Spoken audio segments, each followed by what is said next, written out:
బీసీలకు 42% రిజర్వేషన్ల అమలు కోసం ఉద్యమం చేయాలని పిలుపునిచ్చారు బీసీ విద్యార్థి జేఏసీ నాయకులు వేముల రామకృష్ణ.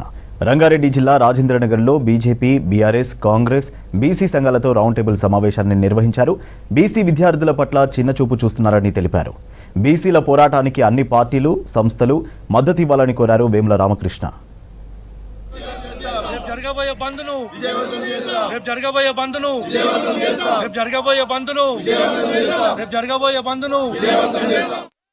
రేపు జరగబోయే బంద్కి అన్ని రాజకీయ పార్టీలు మద్దతు తెలిపాయి.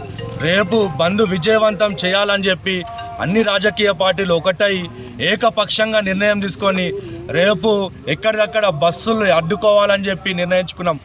ఒక పక్కన బస్సు, మరొక పక్క ఎక్కడ ఎవరి ప్రాంతంలో వాళ్ళు స్వచ్ఛందంగా బంద్ చేయాలని చెప్పి కూడా నిర్ణయించుకున్నాం.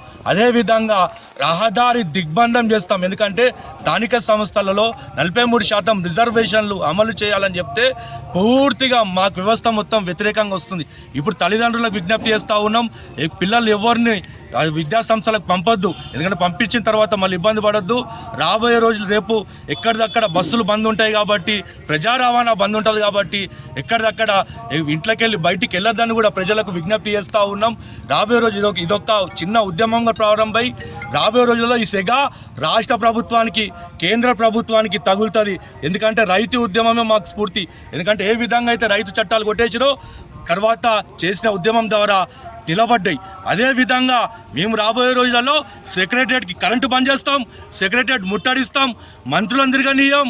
మరి ఎక్కడిదక్కడ మేము రాష్ట్రాన్ని అగ్నిగుండం చేస్తాం, హైవేలను దిగ్బంధం చేస్తామని కూడా హెచ్చరిస్తాం. మేము ప్రజాస్వామ్యబద్ధంగా 56% ఉన్న జనాభా 43% రిజర్వేషన్లు ఇవ్వమంటే ఎందుకు? మేము ట్యాక్సులు కట్టాలి, ట్యాక్స్ పేయర్గా ఉండాలి, ఈ సమాజాన్ని సృష్టించాలి. కేవలం ఒక రిజర్వేషన్ కేవలం సర్పంచ్లు అవుతాం, వార్డు మెంబర్లు అవుతాం అంటే కూడా ఎక్కడిదక్కడ మాకు వ్యవస్థ వ్యతిరేకం అయితే మరి ఏ విధంగా ఈ ప్రజాస్వామ్యం అవుతుంది? ఇది మాకు ఎవరితో పంచాయతీ లేదు, ఎవరు మాకంత వ్యతిరేకం లేదు, మేము ఎవరికి వ్యతిరేకం కాదు. కేవలం మా వాటా మాకు ఇవ్వాలన్నదే మా యొక్క లక్ష్యం.